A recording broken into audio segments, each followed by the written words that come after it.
Assalamualaikum warahmatullahi wabarakatuh. Selamat datang kembali di Hidup Bersama Al-Quran, edisi khusus dari Tafsir Al-Misbah. Episode kali ini adalah episode terakhir dari rangkaian kebersamaan kita di Hidup Bersama Al-Quran selama bulan Ramadan. Ini episode ke-30 teman-teman. Dan kita akan membahas kelompok ayat terakhir dari Quran Surah Al-Hadid, yaitu ayat 25 sampai dengan 29. Al-Hadid sendiri artinya besi ya Bi? Ya. Dan di ayat ke-25 ini kemudian kata itu muncul. Dan mari kita pelajari sama-sama maknanya dari uraian Abi. A'udzubillahi minasyaitonirrajim. Bismillahirrahmanirrahim. Abi mau mulai dulu dari Al-Hadid. Al-Hadid. Oke. Hadid besi. Satu-satunya materi benda yang disebut namanya sebagai nama surah adalah Al-Hadid. Al-Hadid. Besi. Karena besi itu istimewa atau apa, Bi? Amat sangat istimewa. Amat sangat istimewa. Kita nanti akan kita bahas wa anzalna al-hadid, kami turunkan al-hadid. Baik dulu kita lihat ayat-ayat berikut ini itu sebenarnya ingin berbicara apa tujuan hidup ini. Dan bagaimana Allah mengantar manusia mencapai tujuan hidup ini. Bagaimana itu? Dia mengutus nabi-nabi. Dia menurunkan kitab suci. Dan dia menciptakan besi. Oke. Nabi-nabi datang memberikan contoh dan mengajar. Membawa bukti-bukti. Membawa bukti-bukti. Kitab-kitab suci bisa dibaca buat umat Islam, walaupun nabinya sudah wafat, kitabnya masih ada. Betul. Allah juga menurunkan neraca keadilan. Neraca keadilan itu sebenarnya ada dalam jiwa setiap orang. Alladzi khalaqaka fa'adalat. Dia yang menciptakan kamu dan menjadikan kamu cenderung kepada keadilan. Semua mau adil, apalagi kalau sudah berkaitan dengan dirinya. Tapi juga bukan hanya buat diri, tapi untuk keharmonisan hubungan. Hubungan, bagus. Kita lihat sekarang. Laqad arsalna rusulana bil bayyinat. Sungguh kami telah mengutus rasul-rasul kami dengan aneka bukti-bukti dan penjelasan-penjelasan. Wa anzalna ma'ahumul kitab. Kami turunkan bersama rasul-rasul itu Alkitab. Dia katakan satu kitab. Padahal kitab rasulnya banyak. Banyak. Mengapa dia katakan satu kitab? Karena yang pertama, yang menurunkannya satu. Betul. Yang kedua, prinsip-prinsip ajaran pada kitab-kitab itu sama. Okay. Semua. Jadi akidah yang dikukuhkan, akhlak yang dianjurkan itu semuanya sama. Karena itu jangan berkata, ada orang berkata, oh ini Quran menjiplak dari Injil, menjiplak dari ini. Orang sumbernya sama. Jadi bisa saja, jangan berkata orang yang melukis Borobudur sekarang itu menjiplak dari orang yang pernah melukis 2 tahun, 3 tahun yang lalu. Sumbernya sama. Wal mizan. Kami juga menurunkan al-mizan, neraca keadilan, liyaquman nasu bil qist. Agar manusia itu tampil untuk melaksanakan al-qist. Qist itu diartikan dengan adil, tapi sebenarnya lebih dari adil. Allah menghendaki manusia ini hidup berinteraksi secara harmonis. Bisa jadi kalau adil, ada yang tidak senang dengan putusan yang adil. Maka Allah menghendaki bil qist. Dua-dua harus senang. Ini yang waktu itu Abi uraikan win-win solution. Win-win solution. Bagaimana caranya itu? Menyadarkan yang bersalah bahwa putusan yang dijatuhkan kepadanya walaupun itu tidak menyenangkannya, tapi pada akhirnya sebenarnya itu baik untuknya. Sehingga dia menerimanya. Jadi yakinkanlah bahwa putusan Anda itu memang bermanfaat untuk kita. wa anzalnal hadid fihi ba'sun syadid. Menarik di sini dibahas oleh ulama. Kami turunkan besi. Diturunkan dari mana ya Allah? Nah, dahulu ulama-ulama mengartikan turunkan ini dengan arti menciptakan. Tapi di dalam akhir-akhir ini ditemukan bahwa materi besi itu tidak terdapat pada materi-materi yang lain yang ada di bumi ini. Asalnya bukan dari bumi.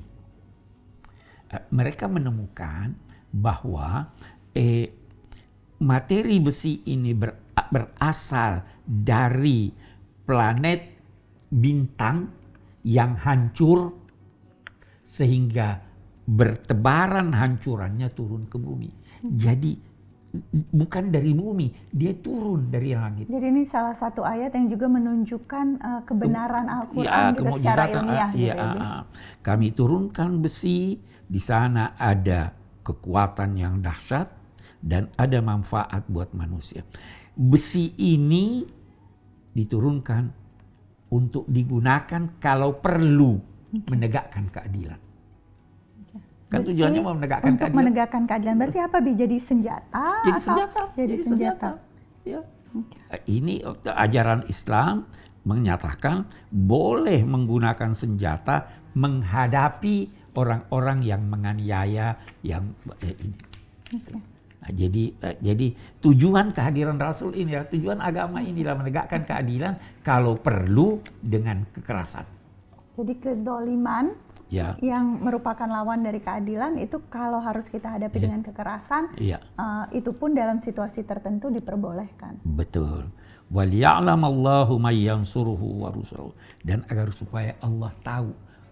Kan Allah sudah tahu. Kenapa dikatakan supaya tahu? Allah tahu.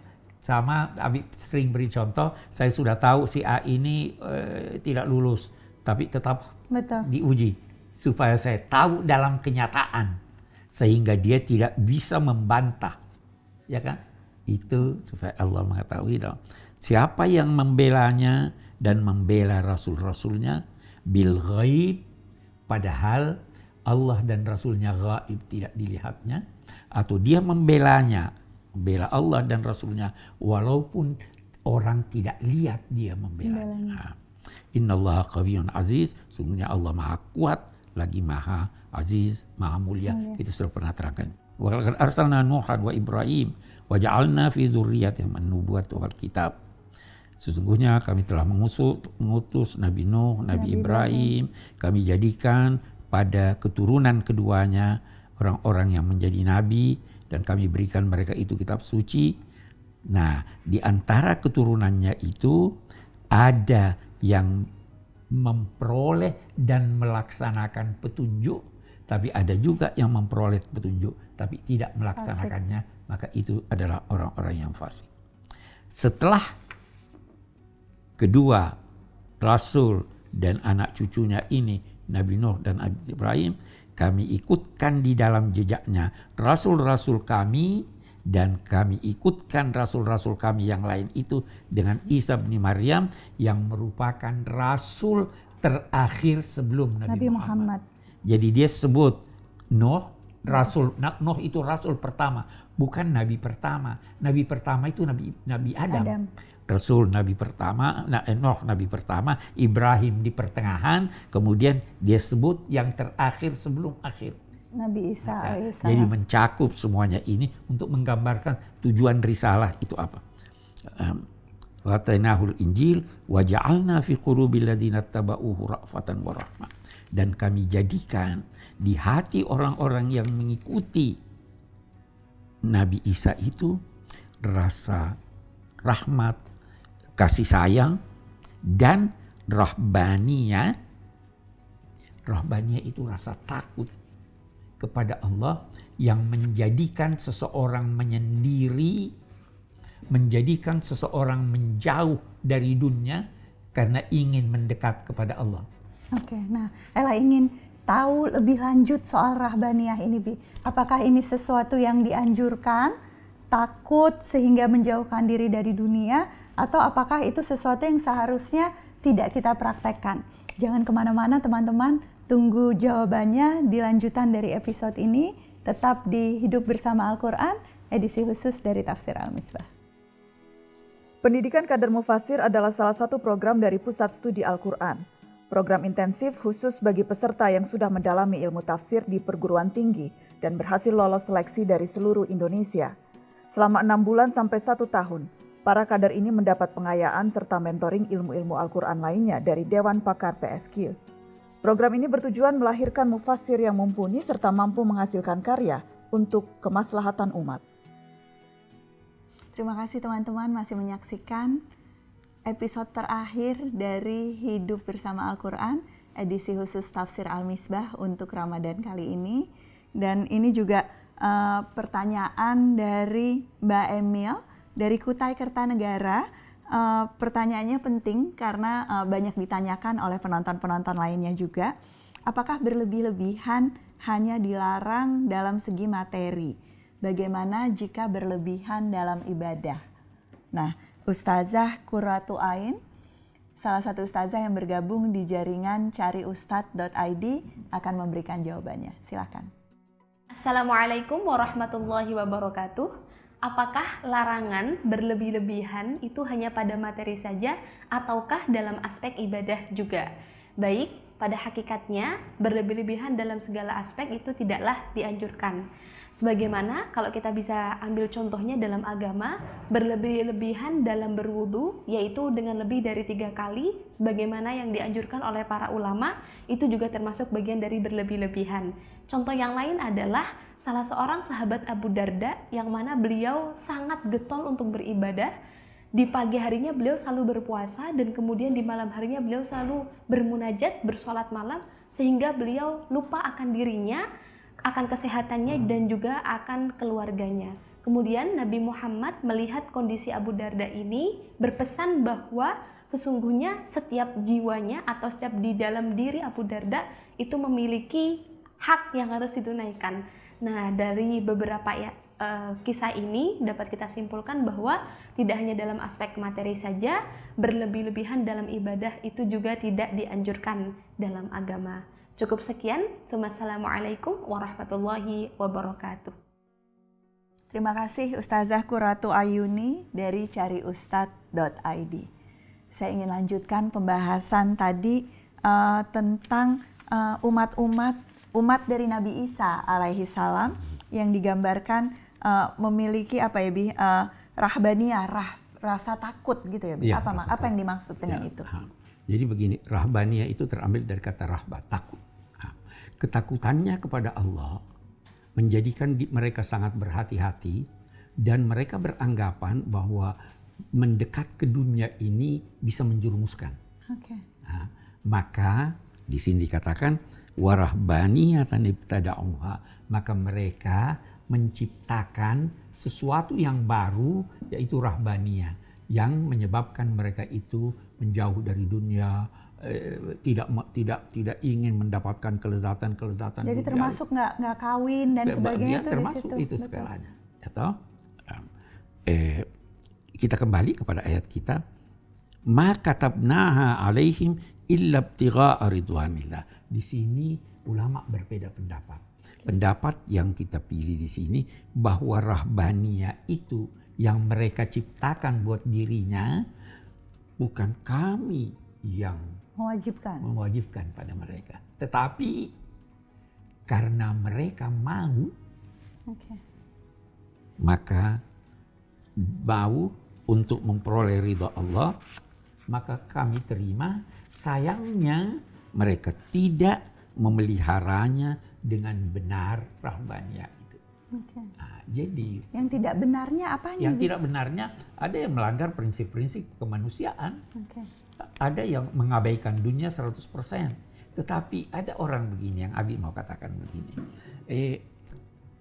Ada orang memang mempunyai kecenderungan untuk melakukan sesuatu yang boleh jadi berlebih dari orang lain. Maraton, kita ambil contoh maraton. Contoh yang dekat dengan kehidupan saya sehari-hari gimana, Bi? Maraton itu buat orang lain berlebihan. Buat orang lain berlebihan, tapi buat yang bersangkutan dia merasa tenang. Senang lari jauh banyak membela diri. Iya kan? Jadi silahkan, tetapi jangan melanggar ketentuan agama. Oke. Jangan tidak sholat. Betul, karena itu. Makan, boleh. Makan pisang sehat. aja, makan ini aja, boleh. Tapi jangan tidak makan. Nah, kalau dalam konteks beragama, itu artinya apa, Bi?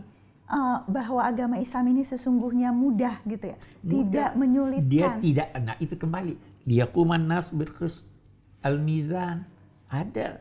Jadi wasatiyah, pertengahan. Tidak terlalu suka dunia, tidak terlalu suka akhirat sehingga mengabaikan kepentingan pribadi dan kepentingan dunia. Betul. Nah, mereka ini dikecam mara'auha haqqa ri'ayatiha. Mereka tidak memeliharanya dengan pemeliharaan yang benar. Fa'atainal ladina amanu minhum ajrahum. Yang percaya dan mengamalkannya dengan baik, kami beri ganjarannya. Tetapi banyak di antara mereka yang durhaka. Baru dikatakan, ya ayyuhalladzina amanu ittaqullaha wa aminu birasuli. Wahai orang-orang yang beriman. Siapa yang beriman dimaksud di sini? Wahai yang beriman pada Isa alaihissalam. Percayalah kepada Rasul Allah Muhammad. Yu'tikum kiflaini mir rahmatihi. Allah akan menganugerahkan kepadamu dua bagian dari rahmatnya.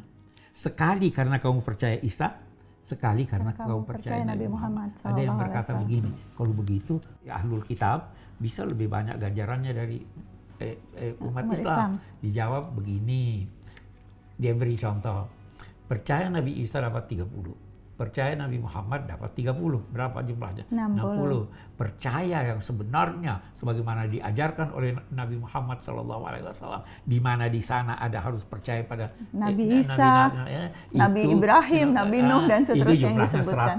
100. Mana lebih banyak? Memang di sini double karena melihat dua, tapi pemahaman yang utuh sesungguhnya mengantarkan ganjaran yang lebih, insya Allah. Wa yaj'al lakum nuran tamshuna bihi. Dia menganugerahkan kepada kamu cahaya yang kamu dapat berjalan dengan cahaya itu. Ingat episode yang lalu kita bicara. Wa yaghfir lakum. Dia mengampuni kamu. Allah tahu kamu pasti punya dosa.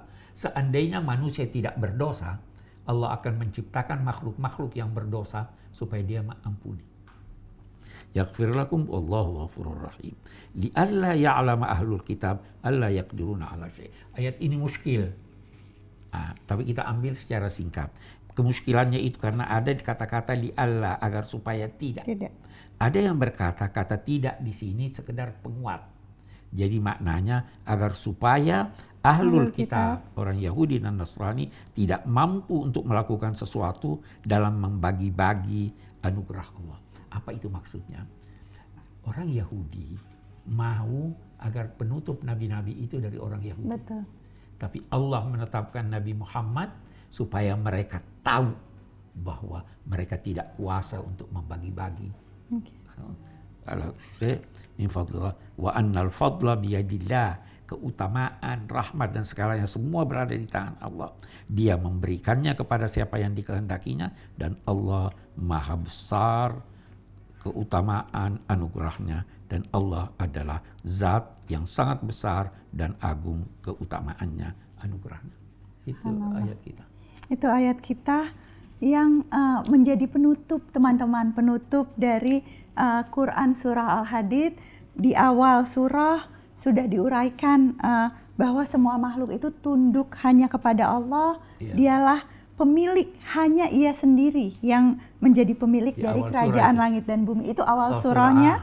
Dan di akhir surah diuraikan kembali kuasa dari Allah Subhanahu wa taala. Semua dalam genggamannya, Dia hanya memberi kepada yang Dia kehendaki dan Dia bisa menghalangi juga ya, Bi. Menghalangi sesuai dengan kebijaksanaannya. Ya, demikian awalnya berkaitan dengan penutupnya. Selalu begitu. Keserasian dan kebersinambungan ayat-ayat Al-Quran. Mudah-mudahan itu salah satu prinsip utama dari proses penafsiran, proses untuk memahami Al-Quran yang juga teman-teman dapatkan.